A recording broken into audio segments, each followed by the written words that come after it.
ডাল ছাড়া ডাল রান্না করা হয়েছিল, এত মজা হয়েছিল, সবাই খেয়ে তো প্রশংসায় পঞ্চমুখ।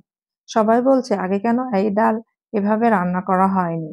আর এভাবে যেদিন আমি ডাল রান্না করেছিলাম সেদিন ভাত আমার একটু বেশি লেগেছিল। চলুন এবার দেখে নেওয়া যাক আমি কিভাবে ডাল ছাড়া ডাল রান্না করলাম। কাঁঠালের এই সিজনে গ্রাম বাংলায় এভাবে ডাল রান্না করে খাওয়া হয়। এই ডালটা খেতে অসাধারণ লাগে। আসসালামু আলাইকুম। আজকের আয়োজনে থাকছে কাঁঠালের বিচির ডাল। তার জন্য এখানে আমি পাকা কাঁঠালের বিচি নিয়েছি। পাকা কাঁঠালের বিচিগুলো নিয়ে পাকা কাঁঠালের বিচি নিয়ে ছুরির সাহায্যে উপর থেকে খোসা ছাড়িয়ে নিয়েছি। সমস্ত কাঁঠালের বিচিগুলো খোসা ছাড়িয়ে আমি একটা পাত্রে রেখে পানি দিয়ে ৪ থেকে ৫ ঘন্টা ভিজিয়ে রেখেছি। ৪ থেকে ৫ ঘন্টা ভিজিয়ে রাখার পরে একটা ধারালো জায়গাতে রেখে আমি কাঁঠালের বিচিগুলা হালকা করে ঘষে নিয়েছি। কাঁঠালের বিচির গায়ে যে লাল অংশটা ছিল সেগুলো সব উঠে গেছে। ৩ থেকে ৪ ঘন্টা পানি দিয়ে ভিজিয়ে রেখে আমার নানির ও দাদিদেরকে দেখেছি একটা মাটির পাত্র যেটাতে খসখসে ধারালো থাকে তার মধ্যে ঘষে লাল অংশটা উঠিয়ে নিতে। কাঁঠালের বিচি থেকে লাল অংশটা উঠিয়ে ভালো করে ধুয়ে আমি একটা শিলপাটার করে নিয়ে কাঁঠালের সমস্ত বিচিগুলো ছেঁচে নিয়েছি। কাঁঠালের বিচিগুলো ছেঁচে আমি একটা পাত্রে নিয়ে নিয়েছি যেটাতে আমি রান্না করব। তার মধ্যে দিয়ে দিয়েছি ৩টা এলাচ, ৩ থেকে ৪ টুকরা দারচিনি, ৪টা তেজপাতা। তার সাথে দিয়ে দিয়েছি ধনে গুঁড়া, তার সাথে দিয়ে দিয়েছি স্বাদ মতো লবণ। আরো দিয়ে দিয়েছি হাফ টি স্পুন হলুদ গুঁড়া, হাফ টি স্পুন মরিচ গুঁড়া,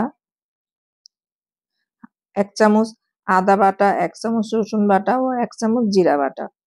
সবকিছু দিয়ে আমি ভালোভাবে হালকা হাতে কাঁঠালের বিচির সাথে সবকিছু মাখিয়ে নিয়েছি। মাখিয়ে নেওয়ার এই পর্যায়ে আমি দিয়ে দিয়েছি পানি। পানিটা আপনাদের পরিমাণ মতো দিতে পারেন, যেহেতু কাঁঠালের বিচিটা একটু শক্ত থাকে, সিদ্ধ হতে একটু সময় লাগে। সবকিছু মাখিয়ে এবার আমি চুলায় দিয়ে মিডিয়াম টু লোতে রেখে কাঁঠালের বিচিটা সিদ্ধ করে নিয়েছি। কাঁঠালের বিচিটা সিদ্ধ হয়ে আসলে তার মধ্যে আমি দিয়ে দিয়েছি ৪ থেকে ৫টা কাঁচামরিচ। দিয়ে আবারও কিছুটা নাড়াচাড়া দিয়ে আমি দেখে নিয়েছি কাঁঠালের বিচিটা সিদ্ধ হয়ে গেছে কিনা। এই পর্যায়ে আমার কাঁঠালের বিচিটা সিদ্ধ হয়ে গেছে। কাঁঠালের বিচিটা একটা ডালঘুটির সাহায্যে আমি ভালোভাবে ঘুটে কাঁঠালের সমস্ত বিচিগুলা ভেঙে দিয়েছি। কাঁঠালের বিচিটা ডালঘুটির সাহায্যে ভালোভাবে ঘুটে আমি চুলার আঁচ একেবারে লোতে করে ঢাকনা দিয়ে ঢেকে রেখে দিয়েছি। এই পর্যায়ে আমি ফোড়নের জন্য অন্য একটি পাত্রে তেল দিয়ে তার মধ্যে দিয়ে দিয়েছি ৩টা শুকনো মরিচ, পেঁয়াজ কুচি ও রসুন কুচি। সবকিছু দিয়ে আমি হালকা হাতে নেড়ে বেরেস্তার জন্য পেঁয়াজটা রেডি করে নিয়েছি। যখন এই পর্যায়ে চলে এসেছে, পেঁয়াজটা ভেজে লাল হয়ে গেছে, তখন আমি ফোড়নটা ডালের সাথে মিশিয়ে আমি কিছুক্ষণ আবারও রান্না করে নিয়েছি। এই পর্যায়ে ডালটা একেবারেই ঘন হয়ে গেছে আর এই ডালটা একটু ঘন খেতেই ভালো লাগে। রান্না শেষে গরম গরম অবস্থায় আমি একটি পাত্রের মধ্যে ডালটাও উঠিয়ে নিয়েছি। যে পাত্রে আমি পরিবেশন করব আমি সেই পাত্রে নিয়ে নিয়েছি।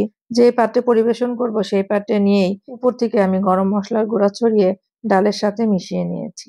কাঁঠালের এই সিজনে কাঁঠালের ডাল খেতে অসাধারণ লাগে। আপনারা সবাই একবার হলেও বাসায় ট্রাই করে দেখবেন এবং কে কোথা থেকে আমার ভিডিওটি দেখছেন অবশ্যই কমেন্ট করে জানাবেন। আবার দেখা হবে নতুন কোনো রেসিপিতে। আল্লাহ হাফেজ।